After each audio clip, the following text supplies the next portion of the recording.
Olá, pessoal. Nessa aula, então, nós vamos falar sobre a importância das comissões de ética no uso de animais.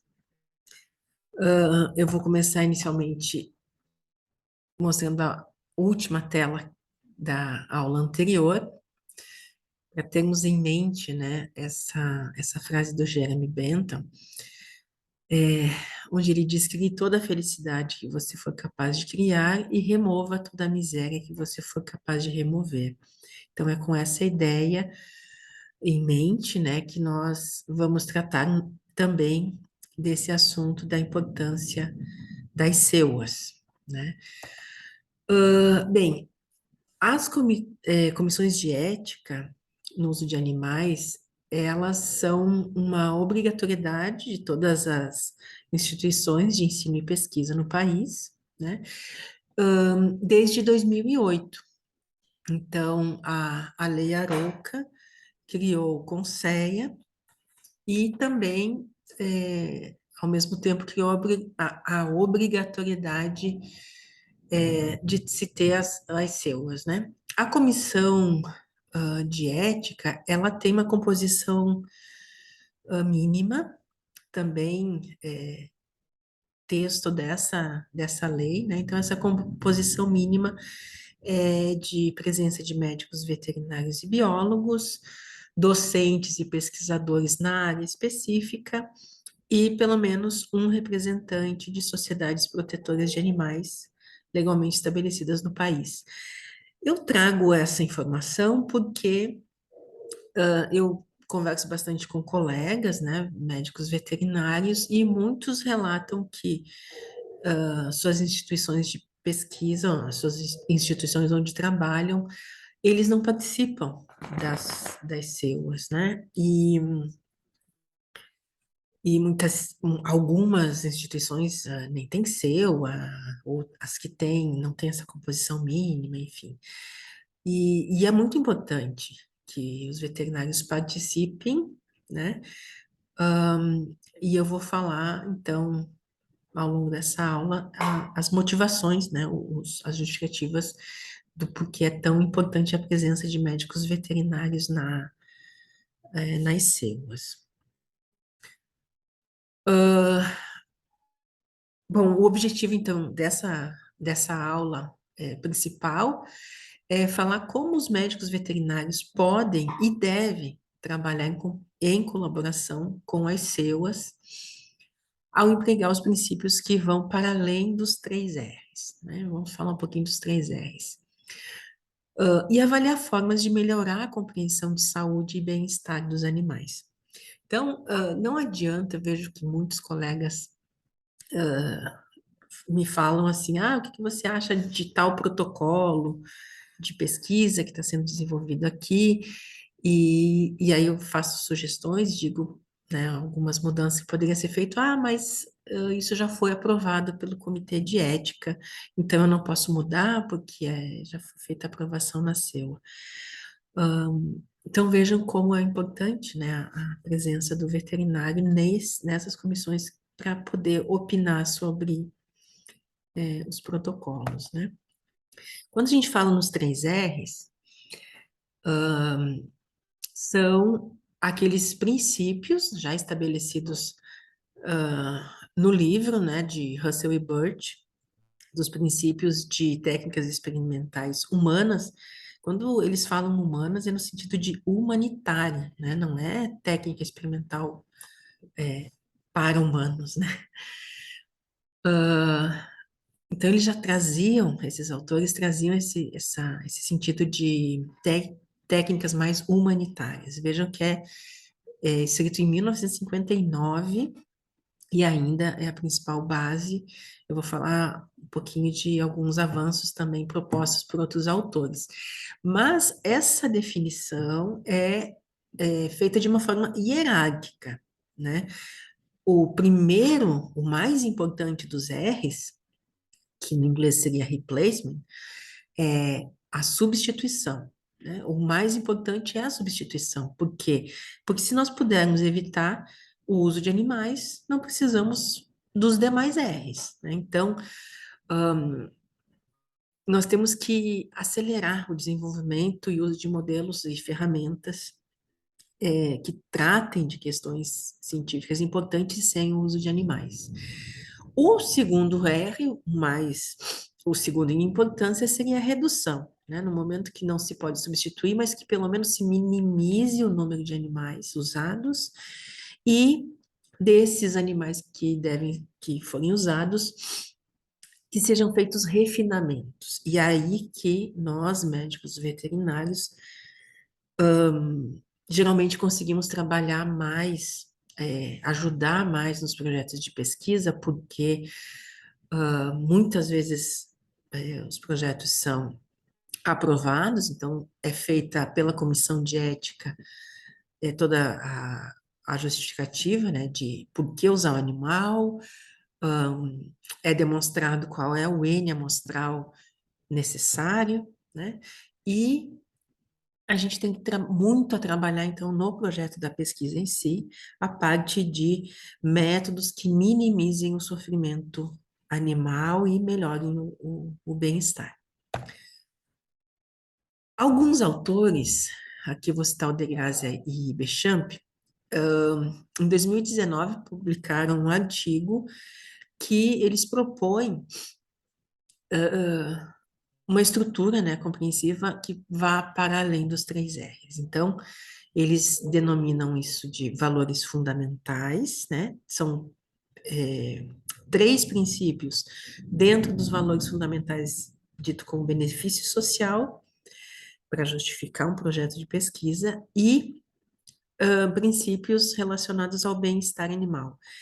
Então, mais uma vez, as comissões de ética devem se basear nessa estrutura quando avalia os projetos de pesquisa. O primeiro é que os pesquisadores devem demonstrar que exaustivamente tentaram algum outro método que não seja o uso de animal. Então, eles devem demonstrar que nenhum outro método alternativo foi possível encontrar. Ah, mas é o mesmo princípio da substituição? Sim, mas eles, esses autores propõem que seja um princípio mais robusto, que seja realmente feita uma pesquisa exaustiva de métodos alternativos. Passado esse primeiro princípio, né, o segundo seria o de benefício líquido esperado. Então, que os benefícios resultantes daquele projeto sejam dentro, né, daquela balança em que se pese benefício e o dano, que esse benefício seja maior e que se pese também esse valor, né, que seja um benefício com valor suficiente para justificar o dano. Dentro do princípio de bem-estar, o de necessidades básicas, né, pensando que não temos que nos deter somente no mínimo que os animais precisam, mas que eles tenham necessidades básicas no sentido de ter um desenvolvimento de vida mental, né, suficiente para, né, que justifique essa pesquisa. E eu deixei mais destacado esse segundo e terceiro princípios que eu vou me deter mais nessa aula, que é o de nenhum dano desnecessário. Ou seja, a proposta pode ser aceita desde que se demonstre que tudo que o animal sofrer faz parte do objetivo, é necessário que aconteça, né? Eu vou falar bastante ao longo da aula sobre isso. E limites superiores de dano. Quer dizer, por mais que tenha valor suficiente para se fazer essa pesquisa, mas os animais não podem, eles têm que ter um limite superior e temos que deixar descrito, bem estabelecido, que limites são esses. É o que nós chamamos de ponto final humanitário na pesquisa. Falar mais sobre isso, então, ao longo da aula. Que eu coloco aquela balança que eu falei para vocês, então, como uma balança imaginária, né, onde de um lado um peso seria o valor científico daquela pesquisa e O outro peso da balança é o custo ético disso, né? Só que, mais uma vez, vou lembrar a vocês, muito na ética da pesquisa animal se resume a quanto ganho justifica quanta dor causada, quanto sofrimento, né? E esse equilíbrio, ele é afetado por quanta consciência e sem ciência nós atribuímos às outras espécies, né? Então, na aula anterior eu já falei que dependendo, inclusive, da espécie, se olha, se tem uma visão, né, sobre o que se faz, o que é possível, se permite fazer com essa espécie ou não. Então, por isso eu trago mais uma vez a, a, a questão de se trabalhar, né, muito com roedores. A maioria dos animais de pesquisa são ratos e camundongos, né? E nesse artigo eu achei bem interessante, é um artigo de revisão da Joanna Markowska e o Daniel Wary, onde eles resumem o seguinte: os roedores, eles são mais propensos a serem usados em pesquisa do que os outros mamíferos. Isso já tínhamos conversado a respeito, né? Por toda uma série de, até de preconceitos com essa espécie. Quando nós usamos os roedores, esses animais são usados em maior número dentro de uma pesquisa. Então, se permite usar 3 cães, mas em pesquisa semelhante, completamente idêntica, se usa 30 ratos, por exemplo, né? Então, quando usados, é, eles são mais usados, e quando usados são em maior número, em pesquisas mais invasivas, e quando são prejudicados, né, sofrem uma cirurgia, por exemplo, são menos propensos a receber medicamentos analgésicos. Então, a sua dor não é levada em consideração como se leva em outras espécies. Então, esses autores, eles resumem, né, concluem dizendo, sugerimos que esse tratamento, né, reflete a percepção comum de que esses roedores de laboratório são, de alguma forma, menos capazes de experimentar a gama de emoções que resultariam em sofrimento associado aos procedimentos de pesquisa. E isso a gente percebe e nesse outro artigo. Vejam que é um artigo também de revisão, foi uma revisão feita de artigos publicados de 2010 a 2015, ou seja, já haviam comitês de ética, né? Isso aqui é de pesquisas realizadas fora do Brasil, mas enfim, Estados Unidos, Europa, todos já tinham os IACUCs, que são os comitês de ética internacionais. Bem, esse gráfico mostra que, então, na revisão, procurando relato de uso de anestésicos e analgésicos em cirurgias de grande porte, ou seja, cirurgias que necessariamente teriam que ter analgesia pós-cirúrgica, 76% não usa ou não menciona que usa analgesia pós-cirúrgica. Quer dizer, eles encontraram esse número, esse percentual tão alto, se usam, se as pessoas, né, estivessem usando, e eu acho bem possível que usassem analgésicos, mas se não menciona, é como se não desse importância a isso, né? E notem que são cirurgias realmente bastante invasivas, né? E desses 10 modelos, somente 2 são descritos em outras espécies que não sejam ratos e camundongos, certo? Então, cirurgias ortopédicas, de transplantes, de neuropatias, enfim, cirurgias bem importantes, e a analgesia não é dada importância. Bom, eu falei para vocês dos princípios, né, dos três R's. Aqui eu estou trazendo os autores, né? Essa foto é do Russell e Burt. E eu acho que dessa obra, o mais importante, todo mundo fala sempre dos três R's, né? Mas eu acho que mais importante ainda do que os três R's é toda a estrutura subjacente aos três R's, né? Toda a base, a teoria básica sobre a qual eles montam o conceito dos três R's, que é o conceito que eles trazem de desumanidade direta e desumanidade contingente. Então, eles relatam o quê?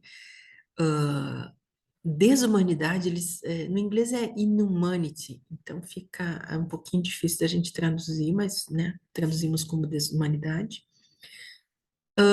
O que é direto é imposição de sofrimento como uma consequência inevitável do procedimento empregado, ou seja, eu tenho um objetivo científico e eu, para responder aqui aquela pergunta, eu preciso causar um sofrimento no animal.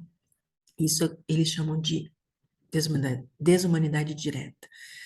O que eles chamam de desumanidade contingente é a imposição de sofrimento como um subproduto acidental e inadvertido do uso do procedimento, que não é necessário para o seu sucesso.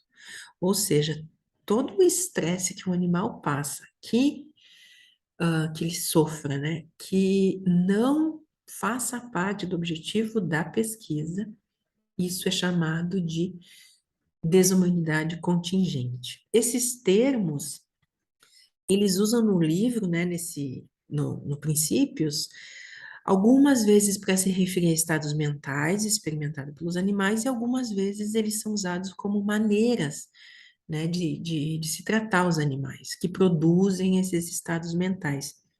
Então, muitas vezes, a desumanidade, ela é sinônimo de sofrimento.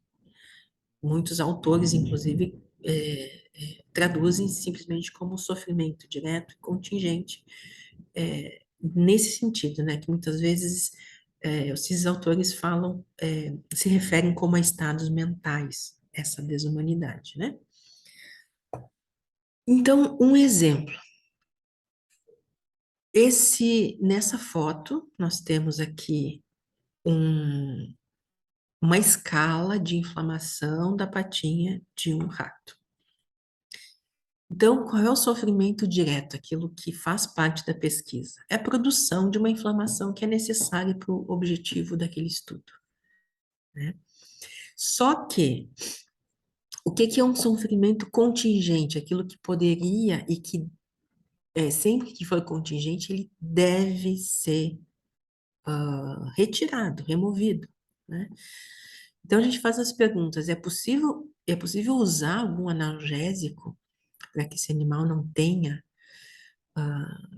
tanta dor? É possível reduzir a duração desse experimento? Quanto tempo esse animal vai ficar assim? É possível responder ao objetivo da pesquisa antes desse nível mais avançado de inflamação? Por exemplo, se eu estiver testando algum produto,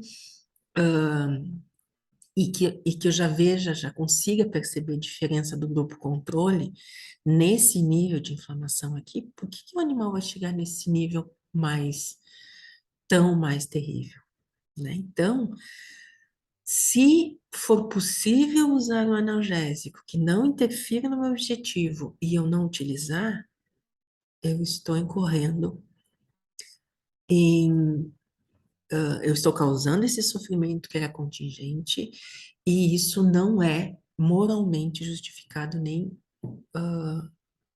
não devemos aceitar que isso aconteça. Por isso que os comitês, as comissões de ética precisam trabalhar nessas perguntas, né? Precisam remover todo o sofrimento contingente possível. Lembra no princípio ético que eu falei ali atrás? Nenhum dano desnecessário. Então, qualquer sofrimento que não esteja relacionado ao objetivo da pesquisa, ele é moralmente injustificado. E aí, detalhes da metodologia têm que ser questionados. Por exemplo, há alguns anos atrás, todo tipo de coleta de sangue de camundongo era feita através do plexo ocular. E é sabido que causa bastante erro, causa dano, causa dor. E se sabe que em muitos locais ainda é utilizado. Se essa coleta de sangue pela veia mandibular, por exemplo, sabemos que causa bem menos estresse e você consegue atingir o objetivo, ou seja, coletar um volume de sangue suficiente, então é injustificado o uso desse outro método. Se essa minha coleta de sangue, eu preciso de um volume muito pequeno que possa ser feito pela caudal, é injustificado coletar tanto sangue, né? Um volume maior de sangue. Ou seja, se eu precisar de 5 coletas para responder meu objetivo e eu fizer 7 coletas, eu estou causando sofrimento que é desnecessário. É um dano desnecessário. E outras vias, né? Então, se eu tiver aqui, como nessa foto, um ambiente totalmente inóspito, né? Um ambiente que não é, que o animal não precisa estar sofrendo, né? Nesse ambiente, isso é um dano desnecessário. Isso não é moralmente justificado. Esses autores também falam lá na publicação em 1959 que o desenvolvimento de anestésico foi o maior avanço na remoção do sofrimento contingente. Então, eles eram muito felizes, né, em falar, nossa, agora temos anestésicos e não se vai mais deixar os animais sofrerem. Vejam que isso não é o que aconteceu naquela publicação, naquela revisão que mostra que não se usa os analgésicos e anestésicos adequadamente, né? Em 2011 somente foi publicada uma escala que a gente chama de Grimace, escala de Grimace, que é uma escala onde se percebe as faces de tanto rato quanto camundongo. Temos pôster, né, mostrando essas faces. São as expressões faciais de dor, né? E que muitas vezes as pessoas dizem, quem trabalha com esse animal na pesquisa diz, mas eles são bastante resistentes à dor. Muitas vezes não se reconhece, não se sabe verificar essa dor, né? Sabemos que os animais que são as espécies que na natureza elas são presa, né, naquela relação de classificação entre predadores e presas, os que são presas, eles têm um comportamento que a gente chama de estoico, de esconder um pouco a dor, né? Mas vejam essa carinha toda retorcida, isso aqui não é erro de fotografia, isso aqui é uma carinha nitidamente de dor. Mas se a pessoa não conhece, não sabe reconhecer, não vai saber que essa expressão, esse rostinho enrugado aqui, está expressando dor. Muito bem, então, a atuação dos médicos veterinários na SEUA, ela precisa ser reconhecida no sentido de os veterinários são veterinários, biólogos, enfim, as pessoas envolvidas com ciência de animais de laboratório, elas vão estar sempre se atualizando nos refinamentos que eu falei, né? Então, a ciência de animais de laboratório, ela tem avançado rapidamente. Eu sempre digo para os meus alunos, todo ano, às vezes, todo semestre, inclusive, eu mudo a minha aula, porque tem novidade, tem métodos sempre aparecendo menos invasivos E nós temos o compromisso de fazer essa atualização. Então, quando eu vejo que muitas CEUs têm uma postura de pensar assim, bom, o pesquisador é a pessoa que mais sabe sobre o seu modelo e eu não posso opinar porque ele é a pessoa mais qualificada sobre esse modelo animal. Sim, eles são bastante qualificados com relação, são os que mais entendem do modelo animal, mas a parte de atualização e refinamentos, essa parte específica de ciência de animais em laboratório, é feita pelos profissionais, bioteristas, técnicos, veterinários que trabalham com isso. Então, por isso a importância de fazer parte da SEU, né? E também nós temos que promover o monitoramento do bem-estar animal, antes, durante e após a experimentação. Eu chamo a atenção aqui para o seguinte, então,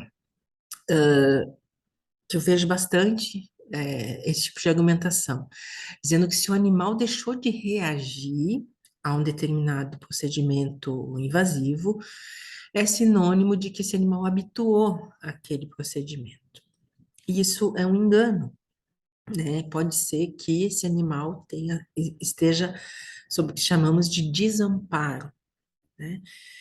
Os animais somente se habituam com estímulos biologicamente irrelevantes. Então, presta atenção. O que que é a habituação? Quando eu coloco a mão aqui, esse rato vai se afastar, vai fugir, né? Então, ele vai ter sempre esse comportamento e com o passar do tempo, conforme vai se repetindo esse estímulo, vai se diminuindo aquela resposta inicial, né? De fuga.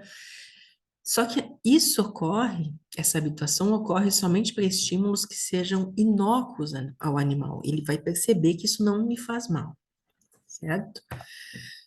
O desamparo aprendido, ou fadiga, o animal ele para de reagir a um estímulo que é biologicamente importante. Então, não é que ele esteja habituado esse ambiente aqui, por exemplo, de grade. Ele simplesmente desistiu, né? Esse procedimento que a gente chama de gavagem, que é fazer uma administração oral diretamente no estômago de um camundongo, isso é aversivo. Isso não é irrelevante biologicamente, né? Se ele parou de reagir, é porque ele fadigou, ele entendeu que não consegue reagir, que reagir não adianta, e ele simplesmente desiste, mas isso não significa habituar, tá? Então, tem alguns estudos que mostram, por exemplo, a importância de conhecermos as vocalizações ultrassônicas. Os roedores têm infelizmente para eles, né, eles não, a maior parte da vocalização deles é inaudível aos nossos ouvidos. Isso é muito ruim para eles, porque, né, qualquer outro animal que a gente escute gritando, chorando, enfim, a gente sente, né, a gente tem mais respeito, né, por aquele ser. E, infelizmente, né, os ratos e camundongos, eles não, a maior parte da vocalização deles, seja positiva ou negativa, é por ultrassons.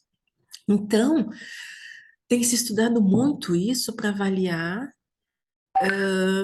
para a gente ter maior compreensão de como os animais percebem os nossos manejos, né? Então, tem esse webinar aqui, que eu deixei aqui o título, que mostra que vocalizações em 22 kHz são vocalizações de emoções negativas. Se o animal toma um choque, se ele vê a presença de um predador, se ele tem esse aqui é um modelo de derrota social, né, de brigas, a vocalização é em 22 kHz. E é como se fosse um apito, né, bem essa linha contínua. Em 50 kHz seriam as emoções positivas. Então, quando ele recebe um alimento que ele gosta, quando ele recebe uma droga estimulante como a anfetamina, quando ele brinca com seus companheiros, ele faz vocalizações ultrassônicas nessa frequência. Então, vou mostrar para vocês alguns exemplos disso.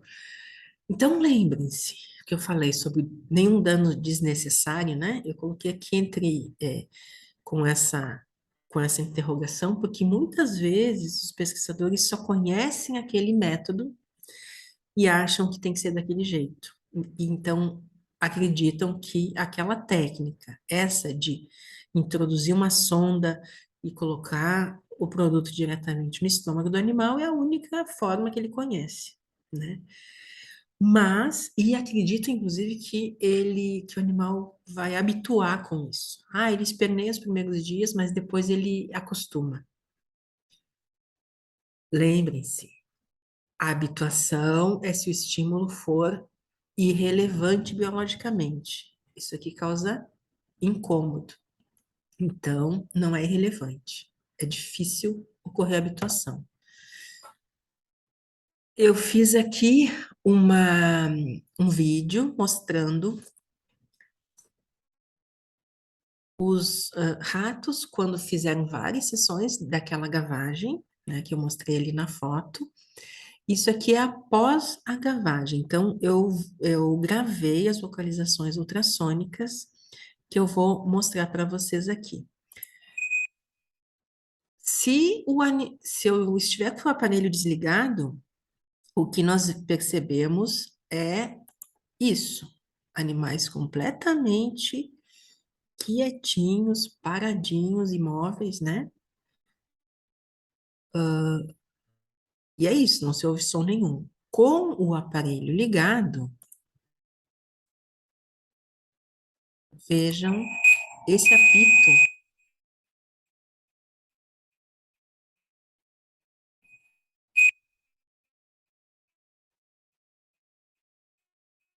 Nós só conseguimos, então, ouvir o choro do animal, porque é a vocalização negativa, né? Porque eu tô com esse aparelhinho ligado. Se eu não tivesse, a pessoa podia estar acreditando que esses animais estão habituados, porque eles não estavam ah, vocalizando, eles estavam bem quietinhos, né? Então é bastante importante a gente entender essas coisas, né?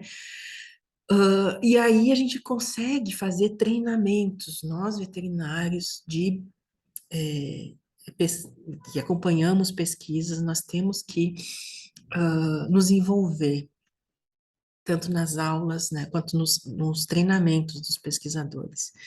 Então vejam esse treinamento aqui, por exemplo, né, onde essa pessoa teria que fazer uma administração oral e ele fez a habituação.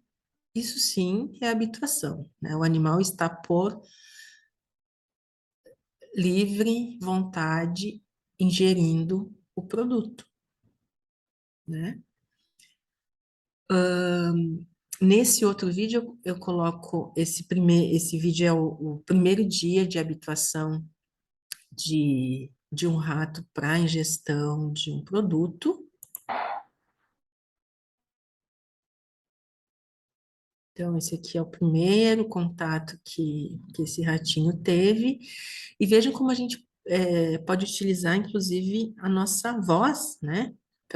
Esse aqui é o mesmo ratinho já habituado. Ó, isso. Então, quando ele ouve a voz, ele já percebe, já sabe que vai receber o tratamento. Vem cá, vem. Ó, isso. Então, isso foi falado na aula anterior, mas eu reforço, né? O animal engajado com esse ambiente fica mais confiante e os resultados das pesquisas ficam mais confiáveis também. Esse aqui, mostrando aquela vocalização positiva que eu falei para vocês, é como se fosse uma risadinha após coçadinhas. Então, ouçam, tem um aparelhinho aqui.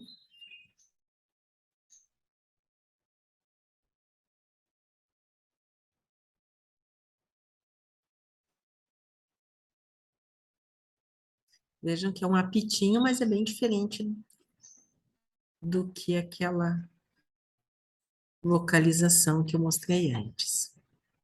Então, o animal pode habituar com aquela gavagem ou com uma injeção intraperitoneal, né, uma injeção que são coisas negativas, eles até podem se eles associarem com com esse contato positivo, tá? Vários estudos têm feito isso. Então, você faz toda essa interação positiva e antes de aplicar um medicamento, enfim. Isso é baseado em comportamentos naturais de brincadeira que esses autores perceberam, né? Eles brincam dessa maneira. Parece que a gente faz de uma forma muito bruta, né? Mas é justamente para imitar a brincadeira deles. E aí se faz, né? Tem vários outros autores mostrando, bom, se eu tenho que fazer a imobilização do animal, a gente faz esse handling que a gente chama, né? De acostumação. Isso sim, os animais vão acostumando com a gente e é dessa maneira que tem que ser feito. Por quê? Porque vejam aqui complicações na execução de técnicas quando os animais não estão habituados. Isso aqui é uma ferida causada por uma injeção mal feita. Se estima que em torno de 20% das injeções aplicadas em pesquisa, em estudos, né, experimentais, 20% são aplicadas de maneira errada. E muito disso é em função de que o animal não está habituado, você faz uma contenção de forma errada e acaba aplicando errado. Isso aqui é a perfuração do esôfago, quando você faz aquela gavagem com aquela sonda metálica e faz de uma maneira que o animal esperneou, você não conteve muito bem, enfim. Então, isso é muito importante que seja mostrado e que seja revisto, né? Faz papel, nosso papel como veterinários. Não reutilizar agulhas. Vejam a microscopia eletrônica de agulhas totalmente rombas, tortas, após o uso de 1 até 5 usos, né? Então, não reutilizar agulhas atualmente tem uma rede internacional de cultura de cuidado, que chamamos, que é pegar indicadores de cultura de cuidado e reproduzir isso, né? E se ter essa rede de cultura que nós chamamos, né? Então, quando se fala em cultura de cuidado, é para a gente não se deter somente ao fato do procedimento ser permitido, né? Ah, eu posso fazer, então é permitido, e tudo bem, né? Mas não, a gente tem que se preocupar em procurar pelo procedimento que seja o melhor para o animal, dentro das necessidades da pesquisa. E outro conceito chamado de cultura do desafio é buscar o aceitável em vez de escolher o que é aceito, né? Em qualquer manejo, qualquer protocolo, aquela frase "eu sempre fiz assim" não é uma justificativa. A gente tem que sempre procurar o que é melhor e mais aceitável. Certo? Então, obrigada pela atenção e aqui fica o meu contato para quem quiser maiores informações. Até mais.